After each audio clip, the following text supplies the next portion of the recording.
15 milioni di euro perduti per le migliaia di metri cubi di spiagge erose, altri 2 per la rimozione e lo smaltimento dei rifiuti spiaggiati tra Bibbiona e Rosolina e un'ulteriore quindicina di danni alle attività private, principalmente stabilimenti marittimi, ma anche il ponte a pedaggio tra Jesolo e Eraclea. Ammonta quindi a circa 32 milioni il costo della devastazione portata alla costa veneta dall'ondata eccezionale di maltempo di 2 settimane fa.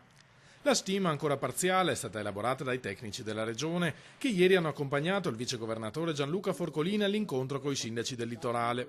Presenti i primi cittadini di Eraclea, Jesolo, Cavallino Treporti, Chioggia, Caorle, San Michele al Tagliamento e Portoviro. Le amministrazioni comunali sono state invitate a preparare nel minor tempo possibile una relazione dettagliata dei danni registrati in ogni località, da consegnare poi al neocommissario per l'emergenza in Veneto, il governatore Luca Zaia. Il governo ha promesso di stanziare per la nostra regione circa 250 milioni di euro, informa Forcolin, da destinare principalmente al Bellunese e all'altopiano di Asiago, che hanno subito i colpi più duri. Una parte importante di queste risorse, assicura il vicepresidente, arriverà però anche alla costa.